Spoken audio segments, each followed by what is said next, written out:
successful entrepreneur started somewhere. Hashtag, all experts you see today were once beginners. Today, we are going to be looking at the world's top female entrepreneurs, how they got into business, and their advice to everyone else. I believe men can also learn something from these powerful entrepreneurs. In the description right below, I'm going to put links of how you can connect to each and every one of these powerful female entrepreneurs.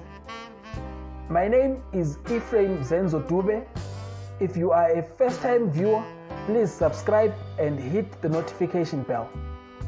Also, do not forget to like and join us in the comment section. We would like to know whose story identifies with yours or what lessons you get from any of them.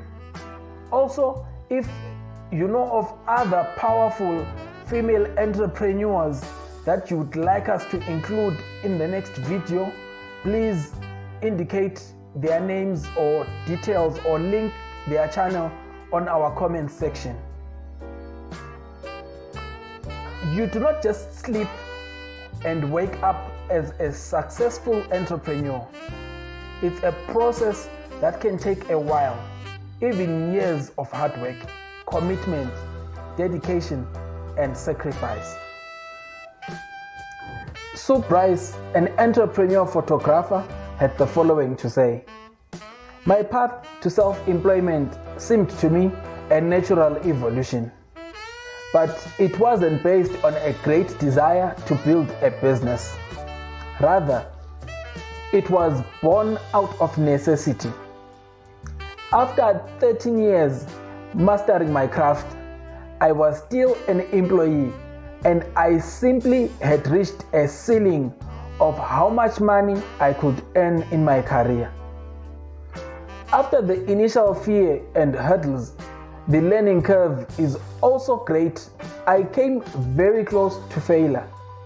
Instead of giving up, I started to develop a deep sense of passion for motivating and educating myself to reach greater heights in business and income. It became a challenge for me, and I don't know any other way now. After 14 years of self-employment, I still challenge myself to create on a larger and larger scale every year. My desire to build, create, and learn surpasses my fear. Every challenge I am faced with now becomes a greater experience of learning my true power." Sophia Amoruso of Nasty Girl and Girl Boss advises that don't give up, don't take anything personally, and don't take no for an answer. Since founding Nasty Girl as an eBay store in 2006, selling vintage clothing, Sophia has transformed the business into a multi-million-dollar empire with their own clothing line that has named the fastest growing retailer in 2012. Without any fashion or business experience before starting Nasty Girl, Sophia credits much of her hard-earned success to her inability to accept failure as an option. "The people who told me no were the people who eventually told me yes," she adds. Pamela Slim had the following to say: "In addition to working full-time as an employee for 10 years, I had also been the volunteer executive director for a non-profit martial arts school in San Francisco. My typical day was about 15 hours straight. Work, jump on the metro, over to the studio, train capoeira for 3 to 4 hours, then do administrative work before bed. Weekends were filled with classes, performances, and putting up flyers around the city to attract new students to the school. The tipping point came right before my 30th birthday. I got pneumonia from the non-stop grueling pace and realized I needed to make a career move. So, contrary to how I advise my clients, I leaped with no plan, just the desire to get off the merry-go-round and find a more sustainable path. After a few months of recovery and half-hearted job search, I contacted my old manager who had moved to Hewlett-Packard and asked her if she needed any little help. I started working as a consultant, and I felt like a huge fire was lit inside of me. I loved being a consultant. My problem had never been about the work. It was more about the right work mode. I realized that the 10 years I had volunteered as an executive director had prepared me for entrepreneurial life. I knew how to create and fund big programs. I knew how to build a network and mobilize people to a cause. I knew how to sell and market. So now that I had my own shingle out, I took off and built a thriving and fulfilling practice. This year I celebrate over 20 years in business for myself. It hasn't always been easy, but it continues to bring me great joy and satisfaction. Tara Gentile had the following to say: I decided to become a business owner after I was looked over for a promotion while 9 months pregnant. 6 months after my daughter was born, I started a little niche website and community. I then purchased an existing blog business and almost overnight started making more money than I had in my previous job. My business has evolved significantly since then, but I'm also grateful for the way I started.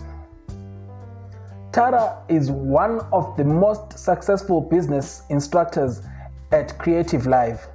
She has successfully gone from selling her services to packaging them into digital products for the clients, and now she teaches a class about how to turn your services into a product.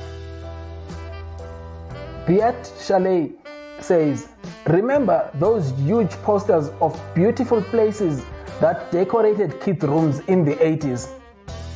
When I was young, I wanted them, but I couldn't afford them.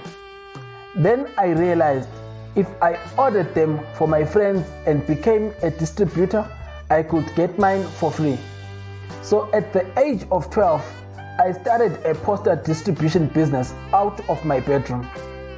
Later in life, I worked at Elle magazine as a photo editor. I had a lot of freedom to express my ideas. After all, ideas are what magazines thrive on. But still, something was always missing. Upon further examination, I arrived at 3 facts. Firstly, I wanted to be the boss. Secondly, I had a lot of ideas and my bosses didn't necessarily agree. Thirdly, I wanted to change the world.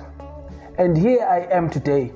I've been an entrepreneur pretty much my entire profession career. You have to overcome the fear, and it's a lot of work, but the rewards are fantastic.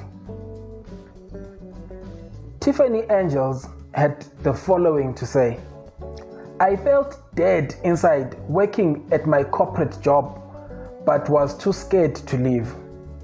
I was looking for a business I could start on nights and weekends. After checking into different businesses, I actually won a camera. So that sealed the deal for a photography business. I built that business by moonlighting for a few years until the income surpassed my corporate job and then went full-time. That business gave me the freedom and flexibility to pursue my dream of speaking and teaching people how to be successful with money. Even though it was painful to leave my corporate security, I'm forever grateful that I did, because it led to a life and business I love. Tiffany has joined with Sue Bryce to teach an incredible class on how to make more money and discover your worth. Rosy says, to be honest, I've been an entrepreneur for as long as I can remember. From the stationery stand in my driveway and my 5th grade scrunchy business to the dual level marketing company I joined in college, it's really not just a passion, it's a way of life. While I dipped my toe into the corporate world in Asia, behind the scenes I'd started an events company and shortly afterwards a travel blog to document a 15-country motorcycle trip. As I built my online network, I bumped into some internet marketing resources that changed the course of my path up until that point. The most influential person I discovered was James Wedmore, whose mentorship gave me the confidence and clarity to develop my business. This was the kick in the pants I needed to define and flex my entrepreneurial muscles. Within 12 months, I had made 6 figures and, more importantly, built a business that helped female entrepreneurs all around the world. So I guess you could say I got my start as an entrepreneur a couple years ago, once I made the decision to go for it. With a little coaching and a lot of fear, I went for it, and the rest is history. Amy Schmitter says about how she got into business. She says, when I realized at my 9-to-5 job that I wanted to work for myself, it was a year and a half before I actually left to make it happen. During that time, I was getting any and all experience I could in my field. On the side of my full-time job, I spent vacation time and extra money on conferences, networking, and working for anyone who would let me help. First for free, and then for cheap, until I had confidence in my portfolio and made the leap to focus on my business alone. Everyone wants the decision to be easy or great timing, but it never will be. Do the work, prove you are going to keep doing the work when you are the only one in your corner, and then make it happen. If you are ready to start or grow your own business, you need to learn how to value yourself. As we conclude, let's discuss in the comment section what we learned from the different stories, what story we found to identify with our personal lives the most. I believe that the universe is eagerly waiting for the manifestation of more entrepreneurs. I'll see you in the next video.